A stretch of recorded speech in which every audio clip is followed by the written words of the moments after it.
지난주 창세기 강의 3장 세 번째 시간이고 오늘은 네 번째 시간인데요. 세 번째 시간 말씀을 잠깐 정리하고 오늘 마지막 3장 끝까지 강의를 진행하도록 하겠습니다. 지난주 말씀은 창세기 3장 7절부터 13절까지 말씀 내용이었고요.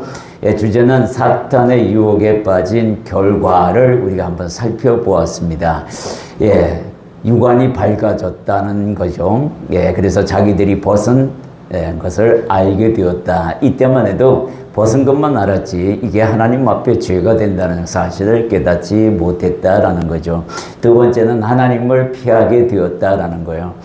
그날 범죄한 그날에 바람 소리를 타고 아담과 하와를 부르는 소리를 들었고 피하게 되었다라는 거죠.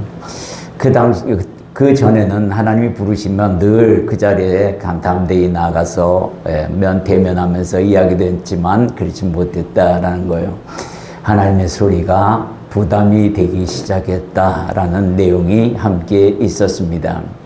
하나님께서 찾아온 날은 바로 범죄한 다음 날이 아니라 바로 범죄한 그날 바로 찾아오셨다라는 게 참으로 의미 있다라는 거죠. 우리가 하나님 앞에서 의인의 옷을 입고 삽니다. 예수 그리스도로 말미암아. 그러나 죄를 짓지 않는 의인은 없다 하는 것처럼 우리는 마음으로 생각으로 하나님 앞에 범죄하는 경우가 있습니다. 그렇지만 그것이 잦아져서는 안 되죠. 그것은 하나님 앞에서 불순종하는 것과 같은 거니까 우리가 줄여나가야 합니다. 사실은 그렇죠. 그리고 이들이 벗은 줄 알고 숨은 데가 어디라고요? 동산 나무 사이에 숨었다라는 게 굉장히 큰 의미가 있다라고 다루고 보았죠.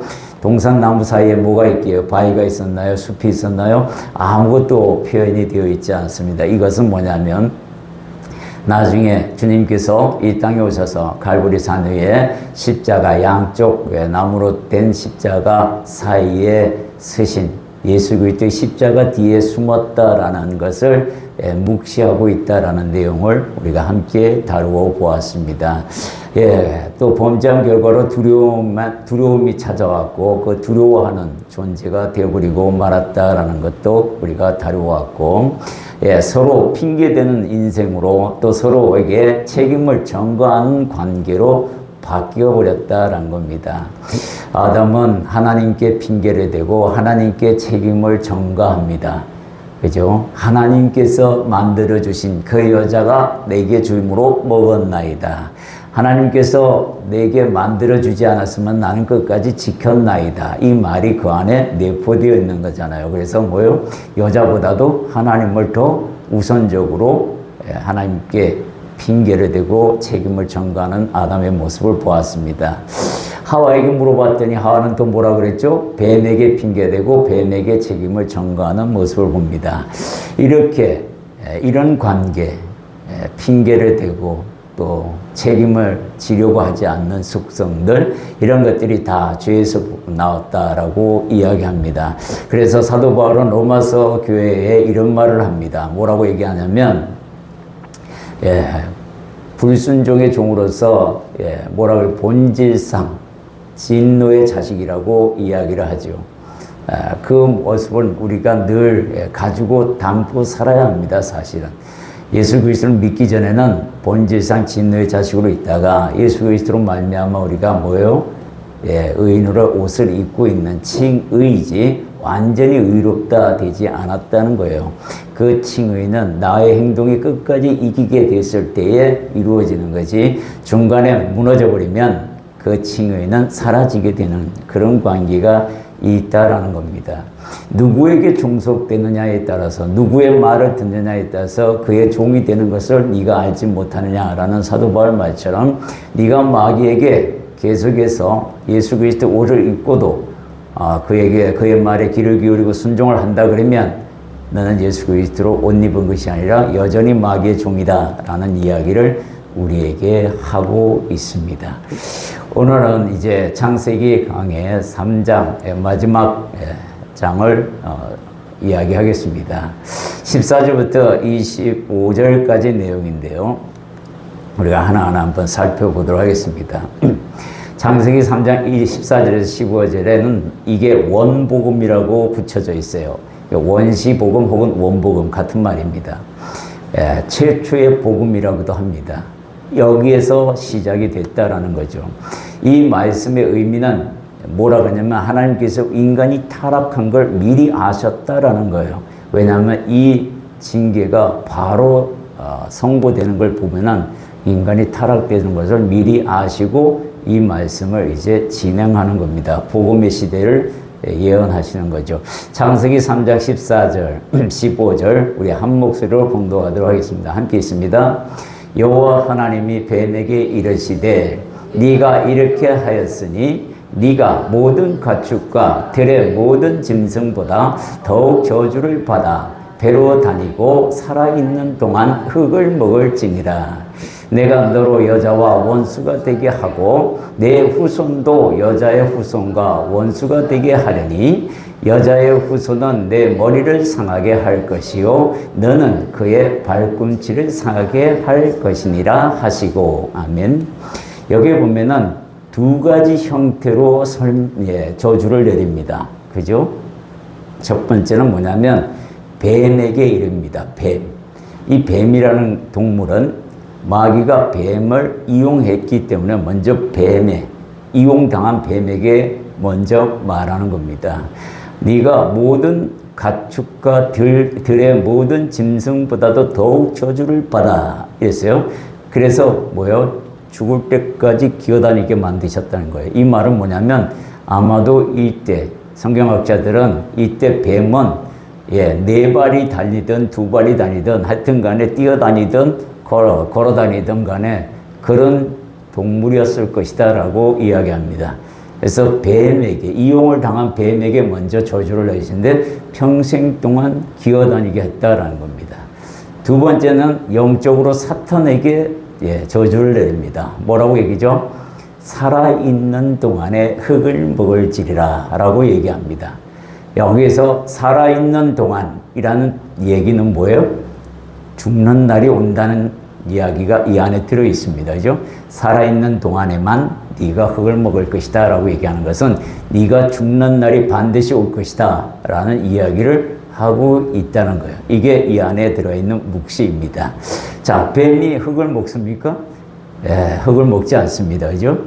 물론 다 흙으로 만들어진 동물들이지만 그런 개념이 아닙니다. 이거는 지금 뭐냐면 사탄에게 흙을 먹이게 한다라는 얘기는 우리가 뭐로 만들어졌죠? 흙으로 만들어졌어요. 인간을 사탄의 밥으로 종으로 던져주셨다라는 뜻이에요, 이게.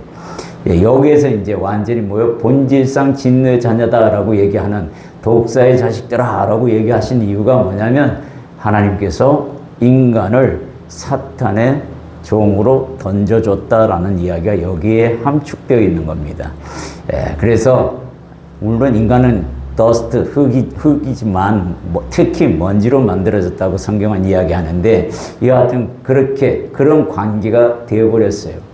원래는 사탄을 우리가 부리게 되어 있는데 오히려 부림을 당하는 존재가 되어버렸어요. 왜냐하면 그에게 순종하는 바람에 그렇게 되어버렸다라고 이야기합니다.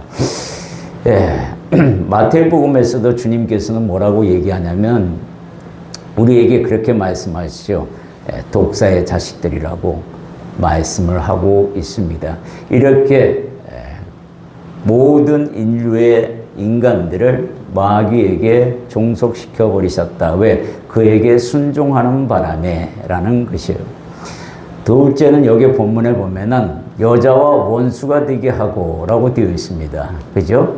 여자와 원수가 된다는 말은 여자의 후손, 즉 여자의 후손으로 올 그 메시아를 의미합니다. 여기서 여자는 셈족, 즉 히브리어의 원어였던 셈족, 아브라함이 셈족의 사람이잖아요. 셈어로 이야기하면 여자는 여기서 처녀를 이야기합니다.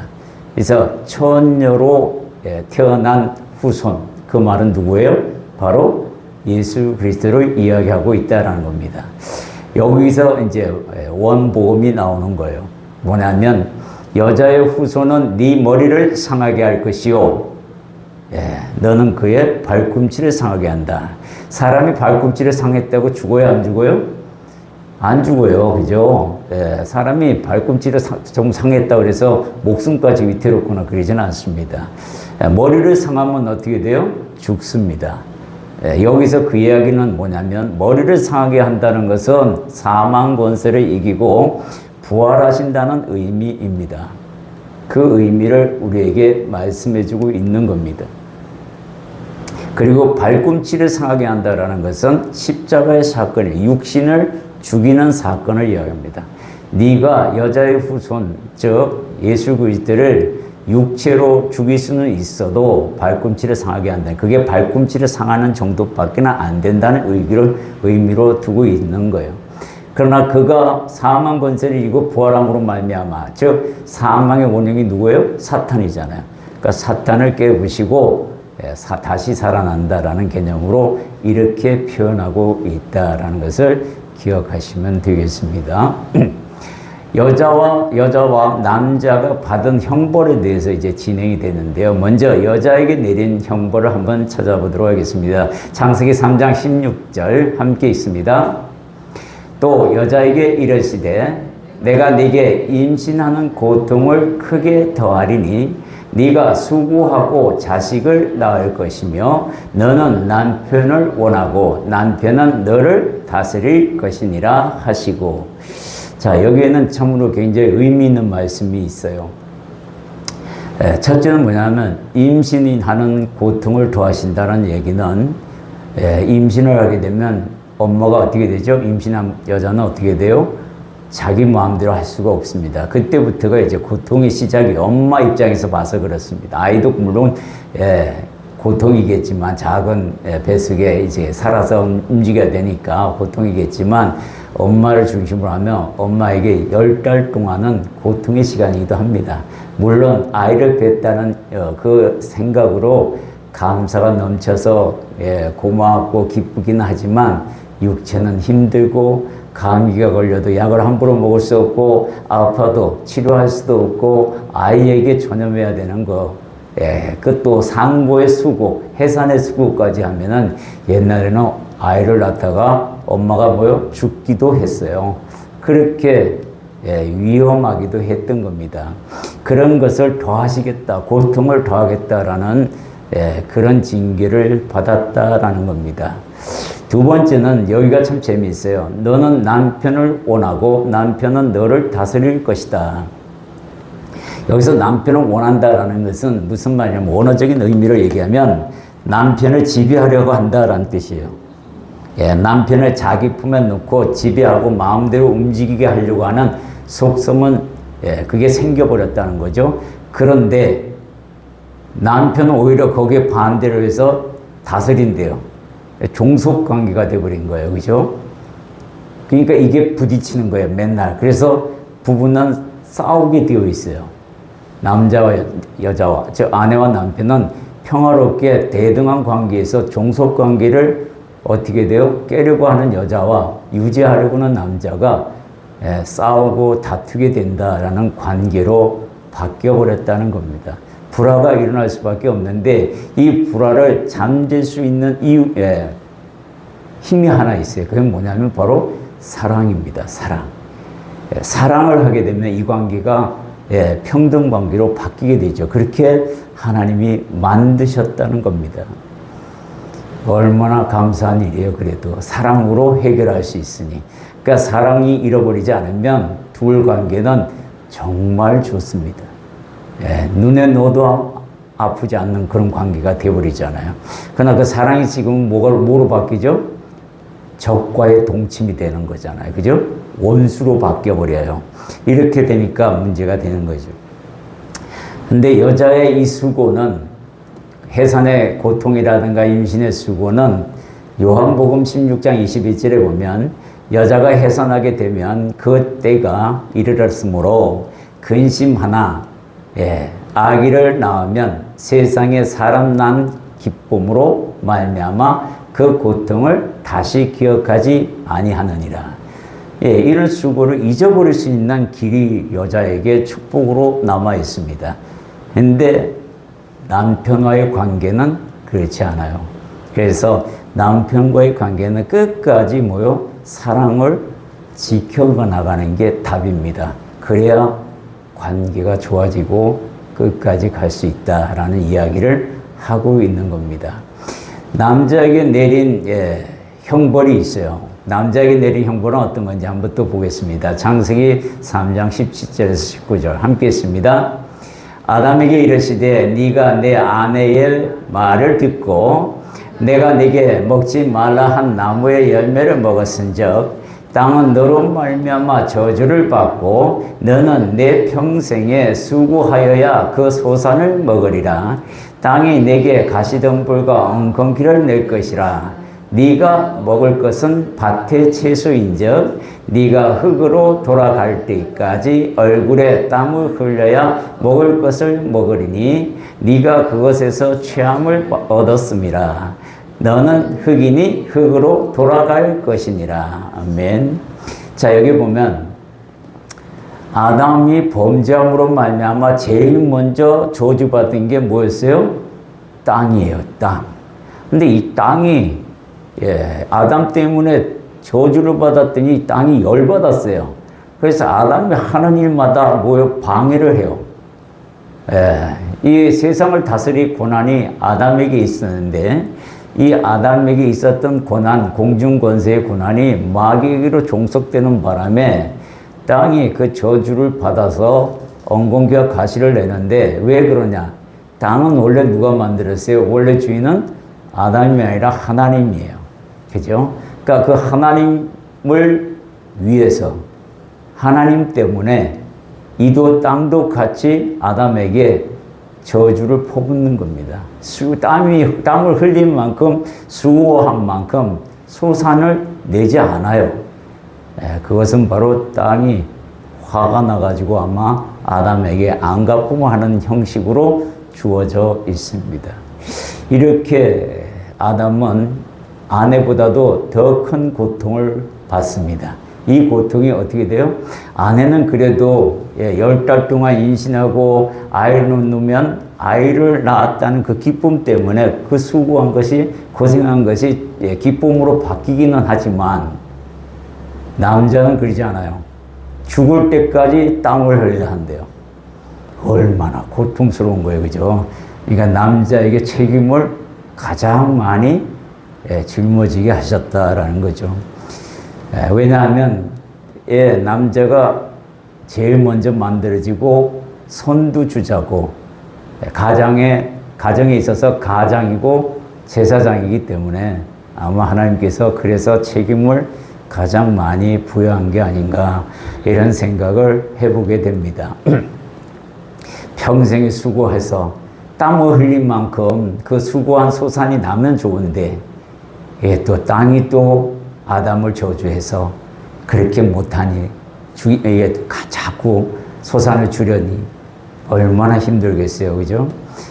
그래서 또 더군다나 흙으로 돌아간다는 말씀, 죽는다는 거죠. 죄의 삭은 사망이다라는 것처럼 그렇게 이루어지고 있다라는 것을 봤을 때에 인생이 이제 고통과 고난이 시작이 됐구나라는 것을 알게 됩니다. 그런데 하나님께서 이렇게 저주의 인생을 끝까지 살아라 이러면 우리에게 비전이 없어요. 그죠?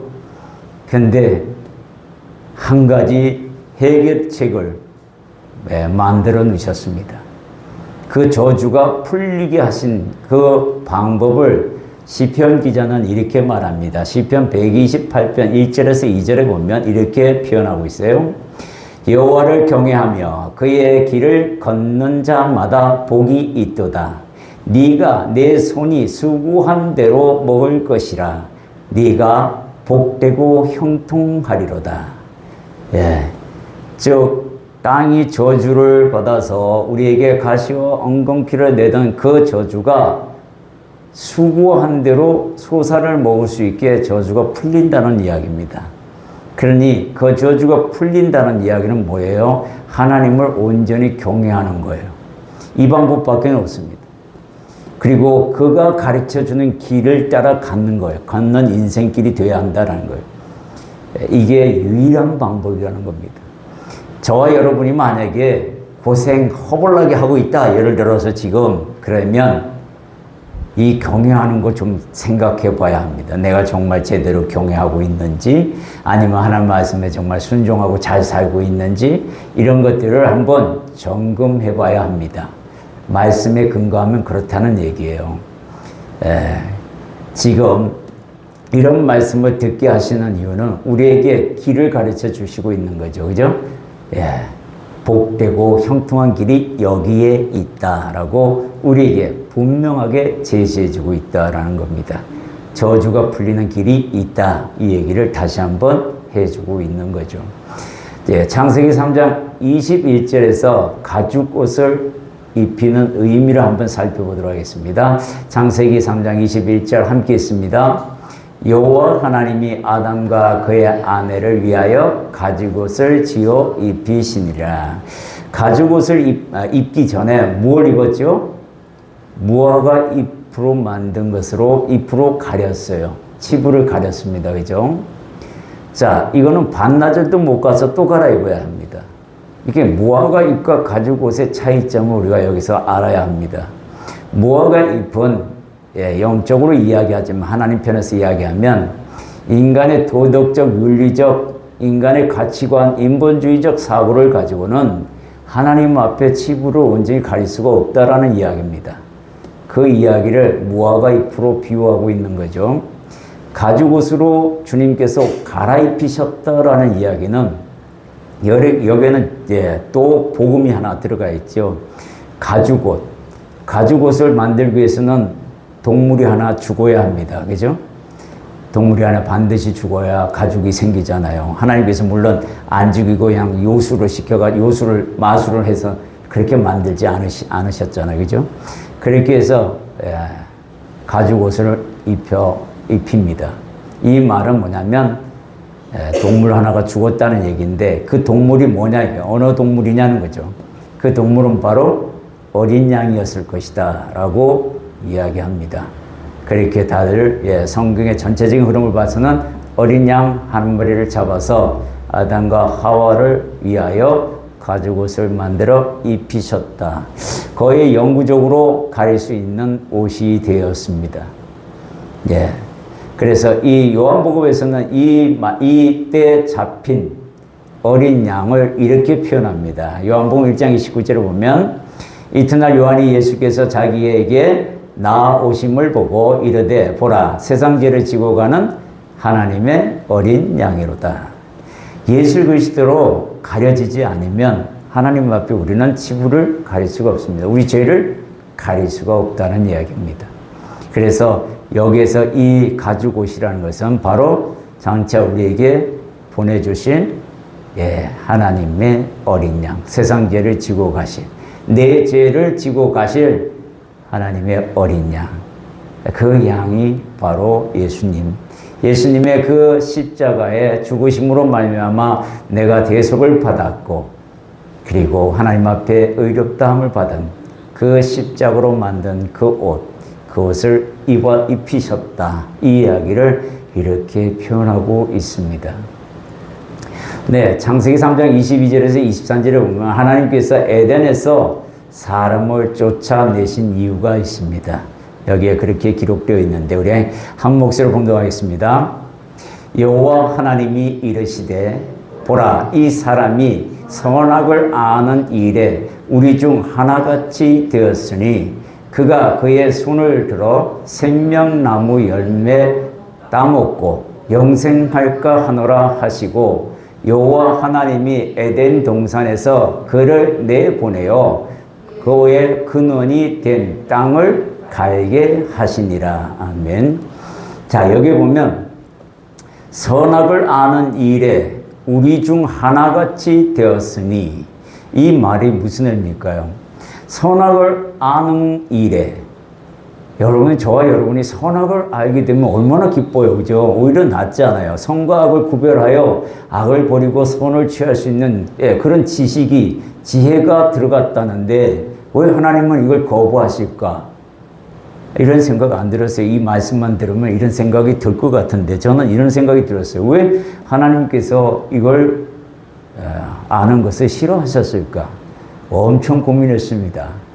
공부를 많이 했어요. 그냥 주석도 많이 보고 그랬더니 드디어 말씀 그 안에서 발견하는 게 뭐냐면 이런 겁니다.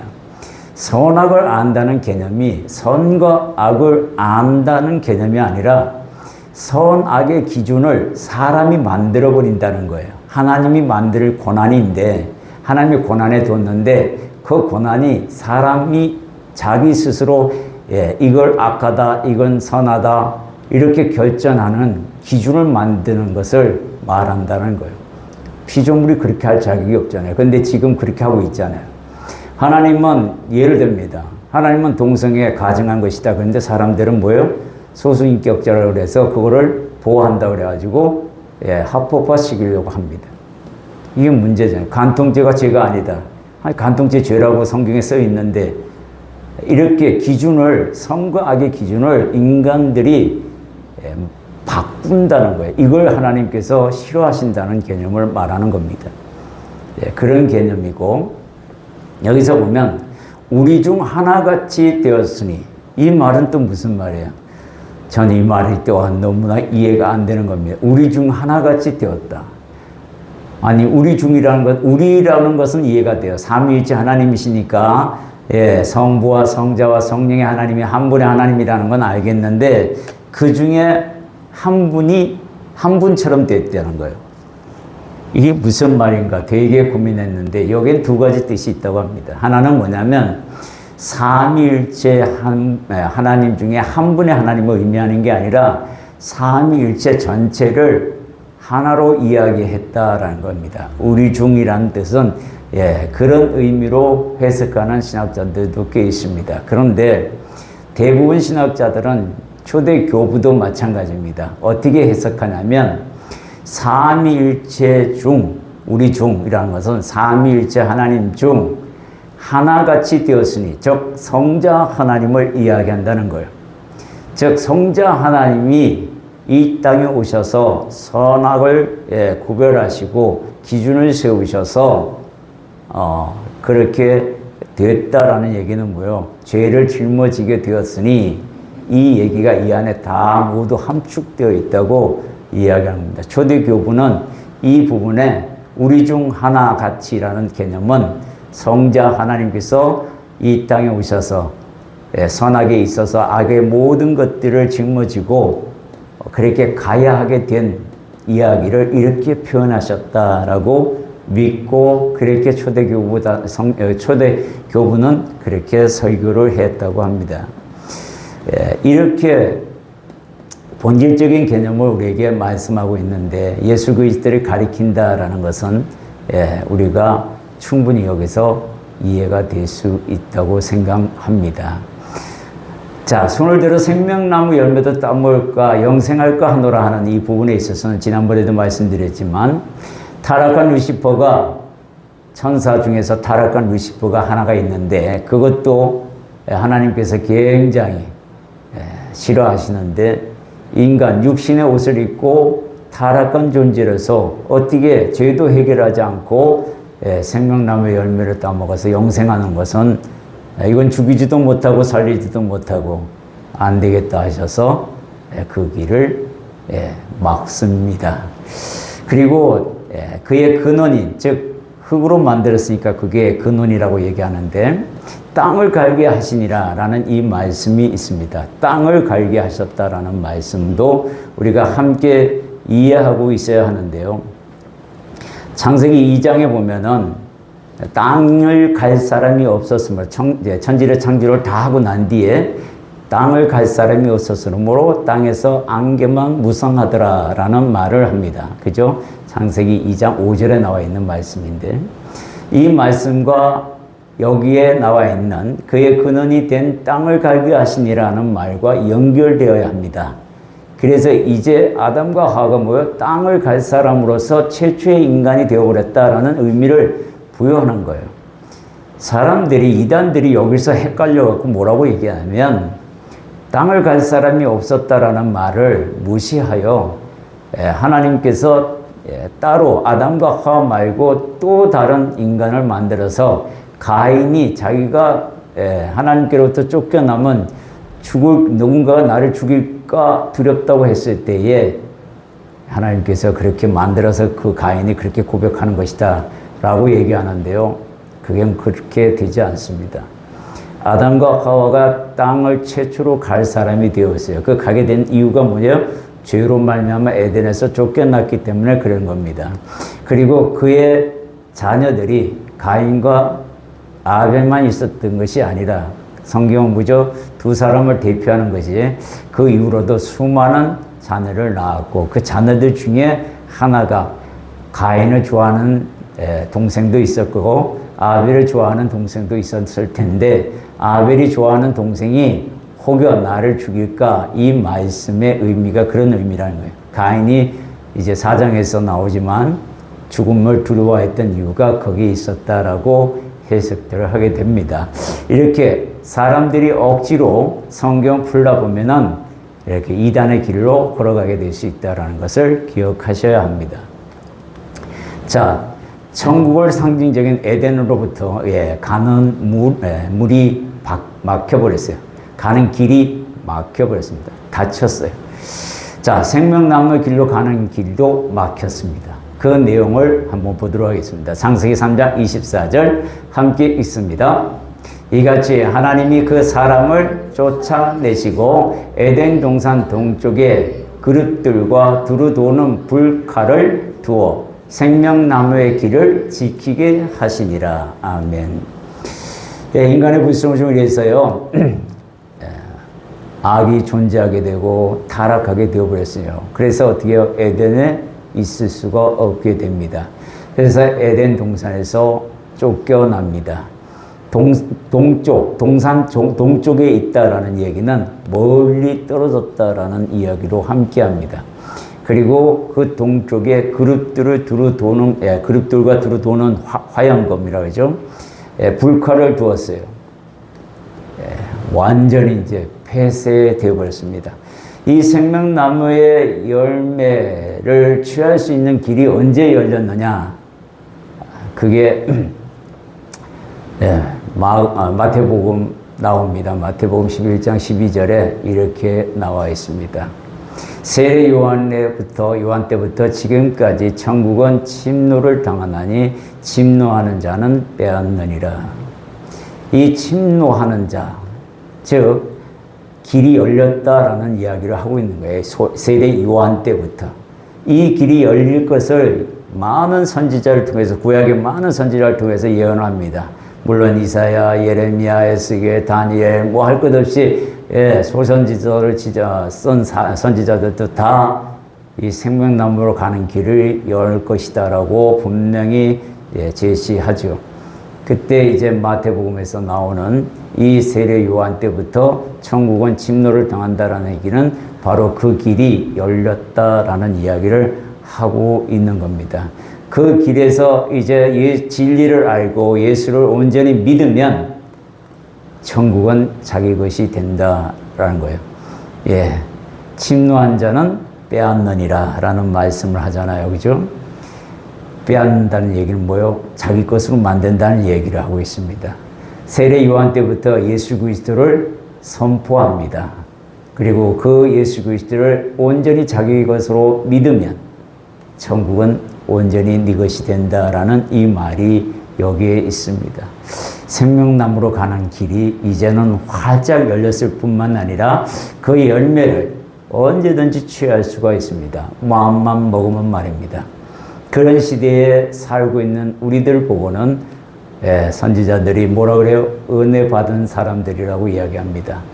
수많은 선지자가 이 때를 보고자 해도 보지 못하고 죽었거늘 너희들은 이미 보고 그것을 경험하고 너희 안에 성령을 두셨으므로 너희는 참으로 복을 받은 자들이라.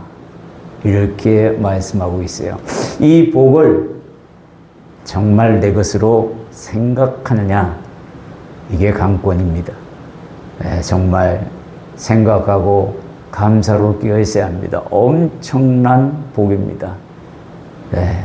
이 생명나무로 가는 길과 열린 길과 또한 열매까지도 먹을 수 있는 그 시대에 사는 우리들. 정말 가끔 여러분들이 짜증나고 힘들다 그랬을 때에 이 생각을 해보십시오. 그러면 내가 이래서는 안 되지 하는 마음이 새롭게 듭니다. 사실 그래요. 날씨가 이 구조니까 육체가 자꾸 디프레스에 빠지는 그런 걸 경험하게 돼요.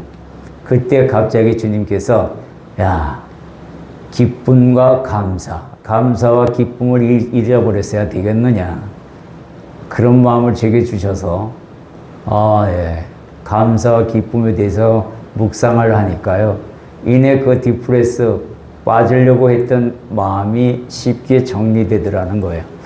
그래서 이게 정말 생명나무로 가는 길과 그 나무의 열매를 취한 사람들에게 주시는 엄청난 그 복은 이 땅에서부터 누리며 살 수 있는 것이구나라는 걸 다시 한번 깨닫게 됐습니다. 정리해 드리겠습니다. 에덴 동산의 영적 의미를 살펴보면 3장 전체를 한번 지금 이야기를 하는 겁니다. 하나님 나라에서는 세 가지의 직무를 이루어야 합니다. 하나님 나라로 가는 사람들은 세 가지의 직무를 받았어요. 그건 에덴에서부터 받았습니다. 그건 뭐냐면 첫 번째는 경작하는 것입니다. 이 경작하라는 것은 원어적인 의미는 아바드입니다. 이 아바드라는 의미는 예배의 용어입니다. 즉 하나님을 예배하는 것이 우선입니다. 이게 가장 큰 우선이에요. 그렇다면 예배를 그러면 어떻게 해야 합니까? 라는 문제가 되는데 그는 성경에 나와 있습니다. 뭐로 하라고 그랬어요? 자비와 긍휼을 베푸는 것이 예배라고 이야기합니다. 그걸 기준으로 그것을 배우기 위해 예배를 드리는 겁니다. 하나님 앞에서 하나님의 마음이 어떤 것이 배우려고 이곳에 오는 거고, 세운 종에게 대언하려고 세운 종에게 듣는 겁니다. 들어서 깨달아서 그거를 삶 속에 실천하는 겁니다. 그래서 예배를 드리는 주일조차도 하나님께서 뭘 얘기하냐면, 네가 여기 와서 나를 예배하는 이 형식적인 예배보다도 네 이웃에서 자비와 긍휼을 요구하면 거기 가서 그것을 베푸는 게 진짜 예배라고 가르칩니다. 주님은 그렇게 가르쳐요. 주일을 업신여기란 말이 아닙니다. 일의 순서를 가지라는 그 이야기를 하고 있습니다. 네가 예배를 드리는 이유가 뭐냐? 바로 하나님을 기쁘게 하기 위함이 아니냐. 그 이야기를 두고 네가 기도하고 결정하라는 것을 이야기하고 있어요. 둘째는 지키는 거예요. 샤마르, 지키다라는 것은 여러 가지 의미가 있어요. 뭘 지키느냐 하면 하나님의 말씀을 지키는 겁니다. 물론 이 아바드, 경작하는 걸 지켜나가야 되는 게 1순위고, 두 번째는 누군가에게 공격을 당할 텐데 그건 여기서 보면 사탄이 나오죠. 그 공격으로부터 방어해야 된다, 지켜야 된다라는 것을 이야기합니다. 또 하나는 뭐냐면은 바로 가정입니다. 주님께서 에덴에서 가정을 만들어 주셨어요. 그죠? 그 가정을 지켜나가게 되는 겁니다. 이것도 지키는 거예요. 이걸 다 지켜야 되는 겁니다. 뭘 하나 소홀히 해서는 안 됩니다. 이게 예배자가 해야 할 일들입니다. 그리고 선악과를 먹지 말라라는 이 말씀, 죄를 멀리하라는 이야기입니다. 이것도 지켜내야 하는 겁니다. 이런 것들을 지켜내지 아니하면 우리는 하나님의 자녀라고 말할 수도 없을 뿐만 아니라 예배자로 온전히 쓸 수도 없다라는 것을 이야기합니다. 에덴이라는 곳을 새롭게 창설하셔서 그곳에 둡니다. 이 말은 뭐냐면 사람을 귀히 여기시고 하나님께서 특별한 존재로 만들어서 왕이 왕궁에서 사는 것처럼 에덴을 세상에 임금이 살 수 있게, 물론 세상의 임금은 우리가 타락한 존재로 마귀를 말하고 있지만 타락하기 전에는 우리 아담과 하와가 임금이었어요. 그죠? 그래서 특별한 왕궁과 같은 에덴 동산을 만들어 그곳에서 살게 했다라는 겁니다. 그런데 타락하여서 그것을 지키지 못하고 쫓겨나는 일이 벌어지게 되었다라는 겁니다. 하나님 아버지를 섬기는 그 일에서 벗어나서 마귀에게 순종하고 그렇게 산다 그러면 굉장히 문제가 있는 그리스도인이 됩니다. 인간에게 항상 유혹을 주는 것은 마귀입니다. 그죠? 하나님의 말씀을 귀뒤로 들어가지고는 안 됩니다. 마음의 색이라고 이야기합니다. 하나님과의 소통에 문제가 생겨버리면 다 문제가 생깁니다. 오늘 어떤 분의 설교를 드렸더니 그 말씀을 하더라고요. 소통에 문제가 생기면 굉장히 심각한 것을 알아야 한다고. 맞습니다. 저와 여러분이 성경을 읽는데 성경에서 아무 느낌이나 하나님의 음성이 그곳에서 안 들린다 그러면 이건 굉장히 심각한 것이라는 거예요. 위험 수위에 도달했다고 표현해도 과언이 아닙니다. 일주일이든 한 달이든 반드시 하나님의 음성을 듣는 시간이 있어야 한다는 거예요. 그래야 그리스도인이라고 이야기합니다. 귀 기울여야 합니다. 하나님의 말씀을 들어야만 됩니다. 그래야만 우리가 살아갈 수 있습니다. 유일한 방법은 성경에서 제시하고 있는 하나님의 마음과 뜻을 헤아릴 줄 알아야 한다라는 것을 기억하시면 되겠습니다. 기도하겠습니다. 할렐루야. 주님 감사합니다.